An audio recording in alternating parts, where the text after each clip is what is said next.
কতদিন আমরা বলেছিলাম বাষ্পায়ন কাকে বলে, তাই তো? স্ফুটন কাকে বলে? আর বাষ্পায়ন কোন কোন বিষয়ের উপর নির্ভরশীল আর স্ফুটন কোন কোন বিষয়ের উপর নির্ভরশীল, কতদিন এইটা বলে শেষ করেছিলাম। আজকে পড়ে নেব বাষ্পায়ন এবং স্ফুটনের পার্থক্য। দেখো, তার সংজ্ঞা দিয়ে আমরা বলেছিলাম বাষ্পায়ন তরলের কি বলেছিলাম, উপরিতল থেকে হয়। বাষ্পায়ন বলেছিলাম তরলের কি উপরিতল থেকে হয়, আর স্ফুটন কি ছিল তরলের সমগ্র অংশ থেকে হয়েছে। আর বাষ্পায়নের ক্ষেত্রে বলেছিলাম বাষ্পায়ন যে কোনো উষ্ণতার ক্ষেত্রে ঘটে, এর জন্য কোনো নির্দিষ্ট টেম্পারেচার লাগে না, বুঝছো তো? আর স্ফুটন কিন্তু কি একটা নির্দিষ্ট উষ্ণতায় হয়, এটা বলেছিলাম। আর কি বলেছিলাম, বাষ্পায়ন কি হয় খুব ধীরে ধীরে হয়, আর স্ফুটন কি হয় দ্রুত হয়। তো কি বলেছিলাম, দেখো 1 নম্বর বললাম কি বললাম, বাষ্পায়ন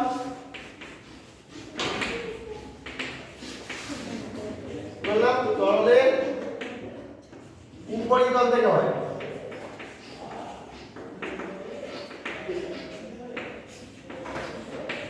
উপরিতল থেকে হয়।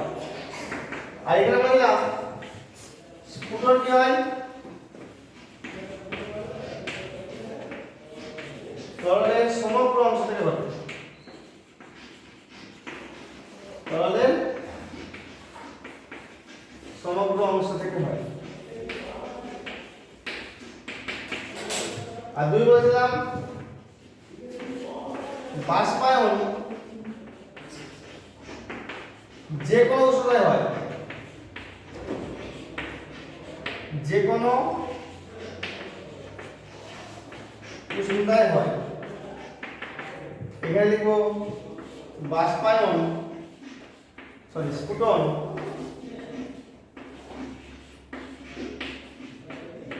একটি নির্দিষ্ট উষ্ণতায় হয়, একটি নির্দিষ্ট উষ্ণতায় হয়।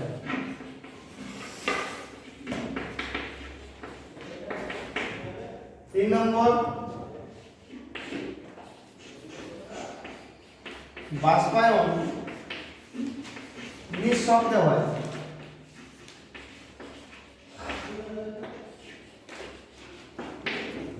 আর স্ফুটন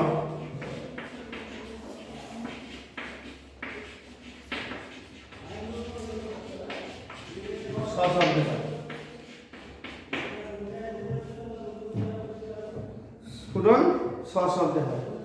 আর লিখতে পারবে বাষ্পায়ন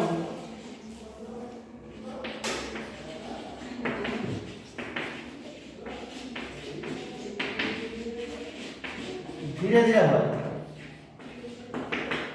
আর লিখবে স্ফুটন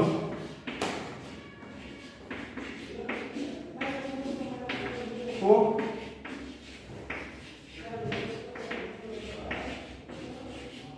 দ্রুত হয়।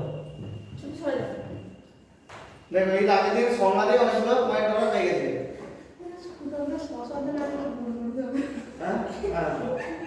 সশব্দে হয়, মানে যখন টকবক করে জলটা ফুটে তখন তো হয়। দেখো, এরপরে আমরা কিছু অঙ্ক করবো যেগুলো তোমাদের করেছিলাম। এই সমান কি এমএস ডেল্টা টি। হ্যাঁ, আগে অঙ্কগুলো বলা হয়নি, অঙ্কগুলো করতে হবে। অঙ্ক দেবো, বুঝিয়ে দেবো, করে দেবো।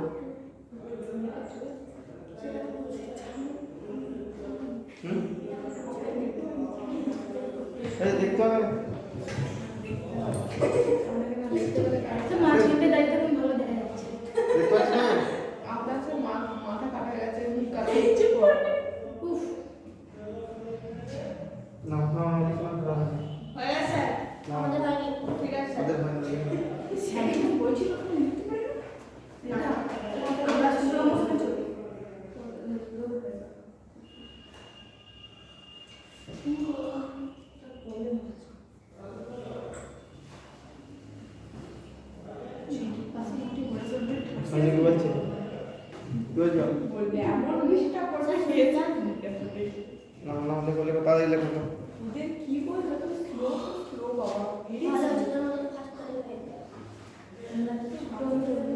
তো তাতে লিখে নাও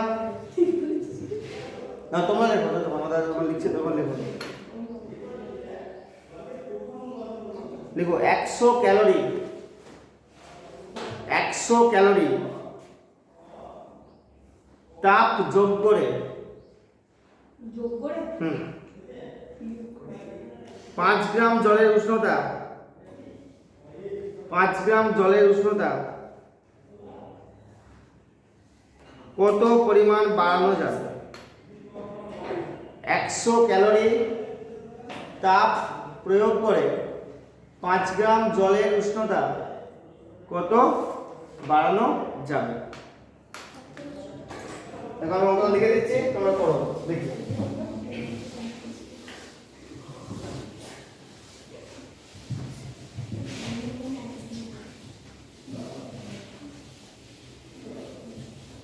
কি বললাম? 100 ক্যালোরি তাপ যোগ করে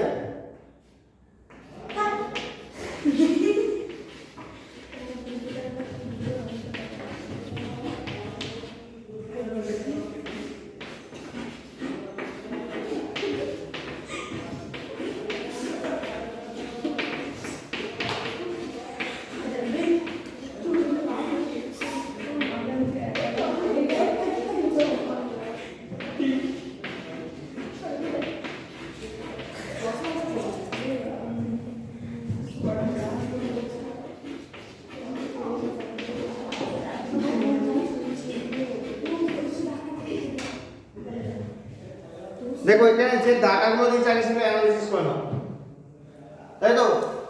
দেখো দিয়েছে 100 ক্যালোরি তাপ প্রয়োগ করে, প্রয়োজনীয় তাপটা বলে দিয়েছে।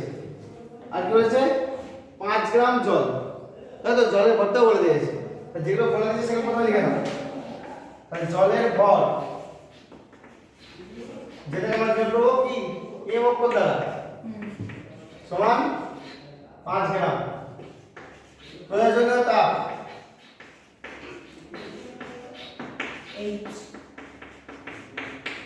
এই সমান বলেছে দেখো 100 ক্যালোরি। দেখো তোমাদের সূত্র কি? H সমান ms ডেল্টা টি, তাই তো? তাহলে H টা কি?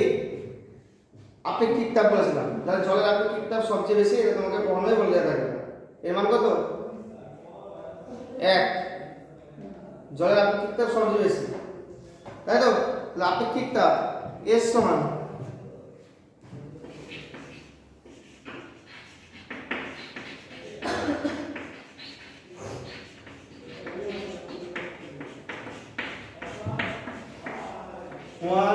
ক্যালোরি গ্রাম ইনভার্স ডিগ্রি ইনভার্স। 1 ক্যালোরি গ্রাম ইনভার্স ডিগ্রি ইনভার্স। কি অ্যানসার কথা? তোমাকে অ্যানসার কি বার করতে বলেছে? কত বাড়ানো যাবে, উষ্ণতা কত বৃদ্ধি পাবে। আমি বলেছিলাম হ্রাস বা বৃদ্ধি বোঝাতেই কি ব্যবহার করবো? ডেল চিহ্ন। তা তোমাকে বার করতে হবে কি এই ডেলটা দিয়ে মানটা করতে। আবার কোন নাম্বার দিয়ে করতে হবে? তো দেখো আমরা জানি এই যে বলেছে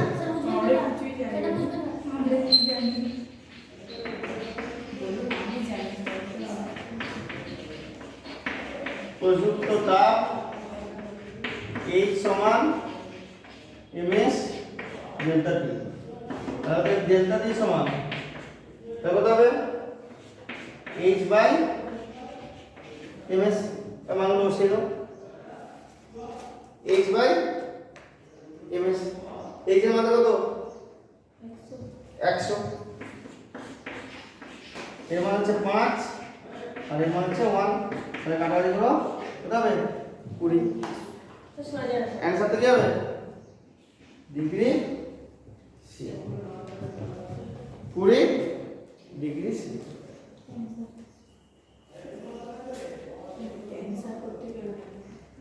তাহলে উত্তর লিখে দাও। অতএব জলের উষ্ণতা 20 ডিগ্রি সি বাড়ানো যায়। জলের উষ্ণতা 20 ডিগ্রি সি বাড়ানো যাবে। নেক্সট দিকে আরেকটা দেবো।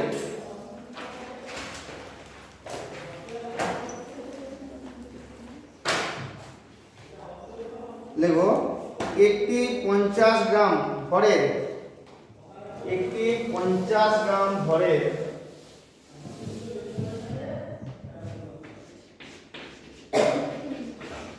একটি 50 গ্রাম ভরের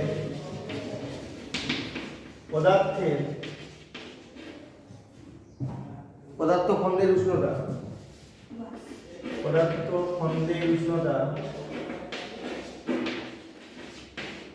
2 ডিগ্রি সি বৃদ্ধি করতে 25 ক্যালোরি তাপ লাগে।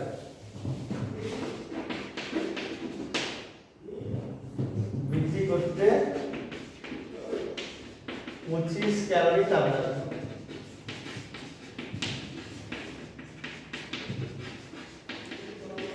পূর্ণ হচ্ছে ওই পদার্থের আপেক্ষিক তাপ কত?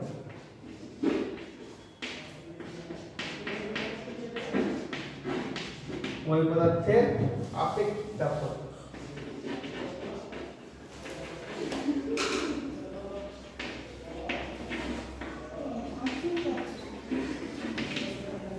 দেখো বন্ধুরা, তোমার যে ডাটাগুলো বলে দিচ্ছে সেগুলো লিখে ফেলো।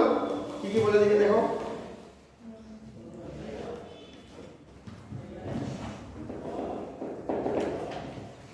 যেটা বলে দিচ্ছে লিখে নাও। দেখো বলেছে একটি 50 গ্রাম ভরের, তাই তো? তাহলে পদার্থ খন্ডের ভরটা কত বলে দিয়েছে? 50 গ্রাম। তাহলে লিখো পদার্থ খন্ডের ভর,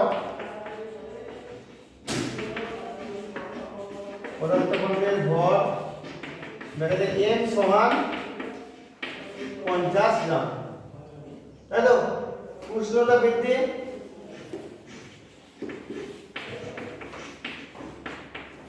ডেল্টা টি এর মান কত বলে দিয়েছে? 2 ডিগ্রি সি। প্রয়োজনীয় তাপ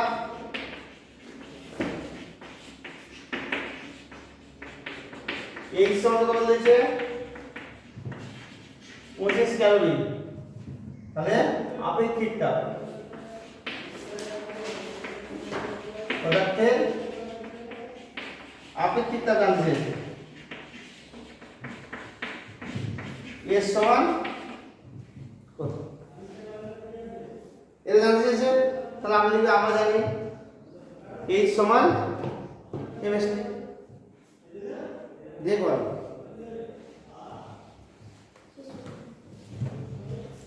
করো তারপর দেখছি।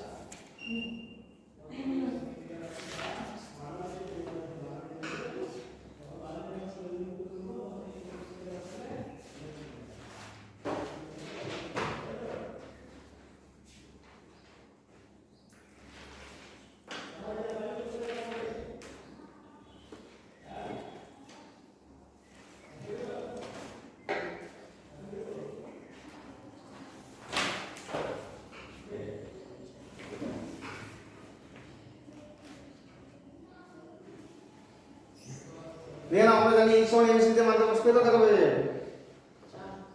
4 দিয়েছে না 0.25। দেখো তাহলে কি আমরা জানি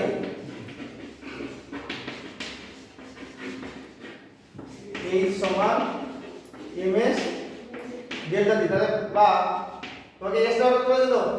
তাহলে s সমান কত হবে? h by m delta t m into delta টি।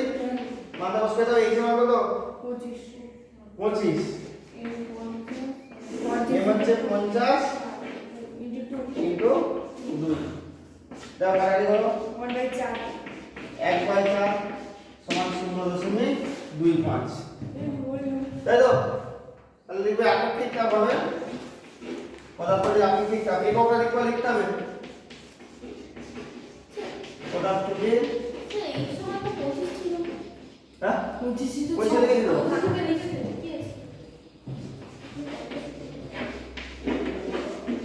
পদার্থটির আপেক্ষিক তাপ সমান 0.25 ক্যালোরি গ্রাম ইনভার্স ডিগ্রি। ক্যালোরি গ্রাম ইনভার্স ডিগ্রি সে ইনভার্স হয়েছে। নেক্সট দেখো 3 নম্বর।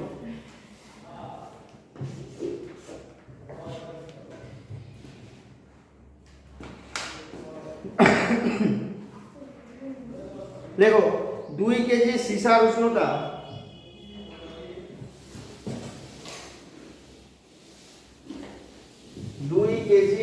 সীসার উষ্ণতা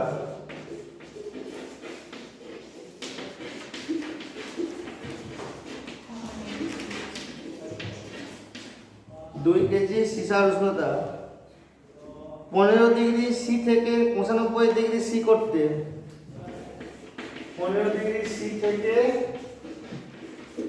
95 ডিগ্রি সি করতে কত তাপ লাগে? কত তাপ লাগে? দেখে দেওয়া রয়েছে S সমান 0.03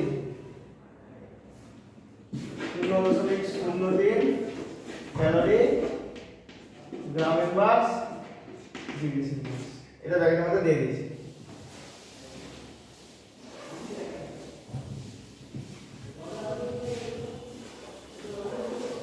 এরপর নাও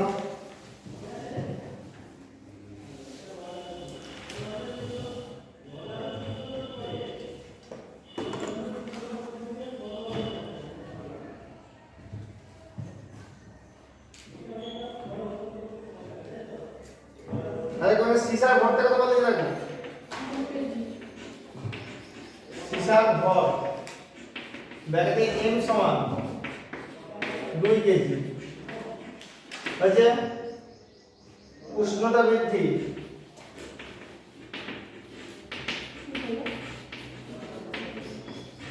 ডেল্টা টি। দেখো 15 ডিগ্রি সি থেকে বেড়েছে 95 ডিগ্রি সি। কি বললাম? 15 ডিগ্রি সি থেকে বৃদ্ধি পেয়ে হয়েছিল তো 95, কতখানে বাড়লো? 95 ডিগ্রি বিয়োগ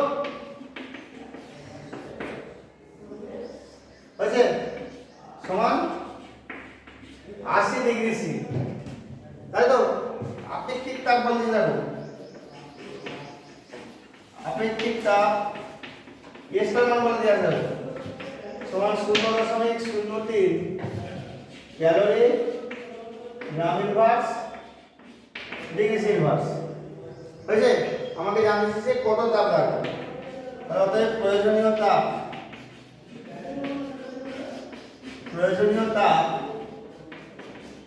H সমান এই সূত্র ms ডেল্টা দিয়ে জানতে চাইছে তো, তাহলে এই H টা জানতে চাইছে।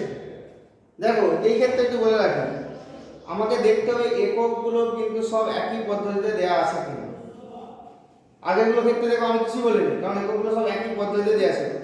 এই দেখো দেওয়া আছে কেজি মানে এসআই, আর এখানে দেখো ক্যালোরি দেওয়া আছে মানে সিজিএসি। তাহলে এককগুলোকে আমাকে সব একই পদ্ধতিতে দিয়ে চলে আসতে হবে, ঠিক আছে? তাহলে এই দেখো এতে কত আছে 2 কেজি, তাহলে কি গ্রামে বললি ঝামেলা দেওয়া গেল, তাহলে কত হবে 2000 গ্রাম। এবার দেখো মানগুলো বসিয়ে দাও, তাহলে কত হবে 2000 গুণিত এস মানে হচ্ছে 0.03 গুণিত কত 80, এই দশমিক তুললাম। দেখো পরের লাইনে দশমিক তুলছি, তাহলে 2000 গুণিত 0.03 গুণিত 80, দশমিক তুলে 100 কত 0.0 কাটবে, 3 2 6 6 8 48 নাকি 841, তাহলে 1 0 2 0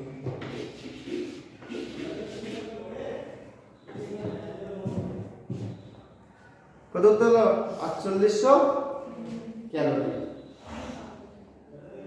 বোঝা গেল? তাহলে দেখতে হবে আগে অঙ্কটা লিখলে সূত্র বসিয়ে দিলেই হবে না, এককগুলোর দিকে কিন্তু নজর দিতে হবে। কারণ এককগুলো একটা সিজিএস একটা এসআই পরীক্ষায় সাধারণত এরকমই দেওয়া থাকে, তোমাকে একক চেঞ্জ করতেই হবে। পরীক্ষায় অঙ্ক এখন একক বিহীন চেঞ্জ করবে না, অঙ্ক করে দেবো সেরকম অঙ্ক দেওয়া হয় না। সবসময় তোমাকে এককগুলোকে চেঞ্জ করে অঙ্ক করতে হবে, এরকম চিন্তা ভাবনাই করে দিতে হবে। আর একটা করবো,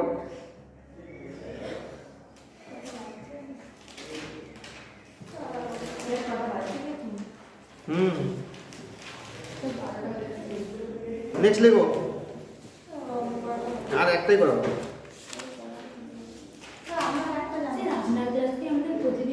থাকবেই। না স্যার কেমন করে বললো আরে কি করতে হবে না না আমার একটু স্যার কেমন করে একটা বললো দেখো 2 কেজি ভর, নেক্সট দেখো আরেকটা ভর, 2 কেজি ভর হয়েছে ও 0.12 বলে লিখে দিচ্ছি, দেখো তোমরা এখানে বলছি 2 কেজি ভর, 2 কেজি ভর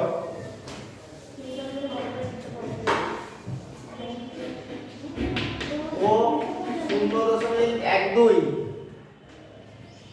আপেক্ষিক তাপের একটি মার্বেল পাথর, আপেক্ষিক তাপের একটি মার্বেল পাথর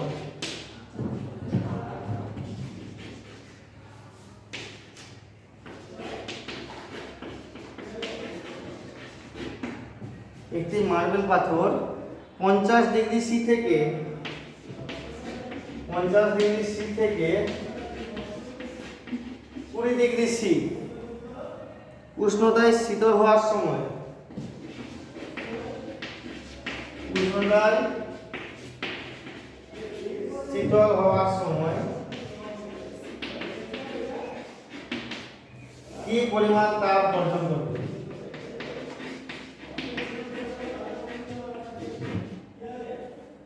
কি পরিমাণ তাপ বর্জন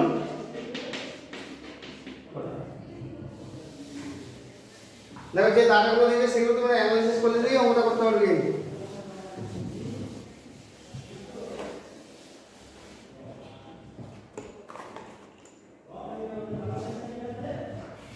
দেখো তোমাকে বলেছে দেখো 2 কেজি ভরের এবং 0.12 আপেক্ষিক তাপের একটি মার্বেল পাথর 50 ডিগ্রি সি থেকে কোথায় নেমে আসলো 20 ডিগ্রি সি, তার মানে সে অলওয়েজ কি হবে তাপ কি করবে রিলিজ করবে, বর্জন করবে। তাই কত পরিমাণ তাপ বর্জন করবে সেটা জানতে চাইছে। তাহলে লিখে বলতে হবে মার্বেল পাথরের ভর যেটা দিয়েছে অ্যানালাইসিস করবে, দাদা বলে লিখে নাও, তাহলে করতে হবে মার্বেল পাথরের ভর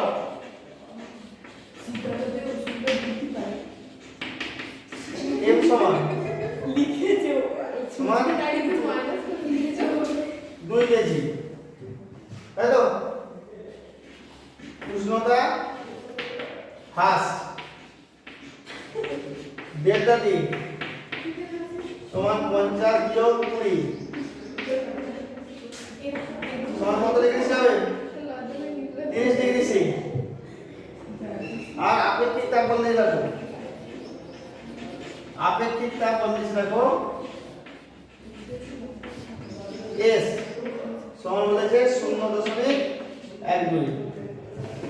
অতএব মার্বেল পাথর কর্তৃক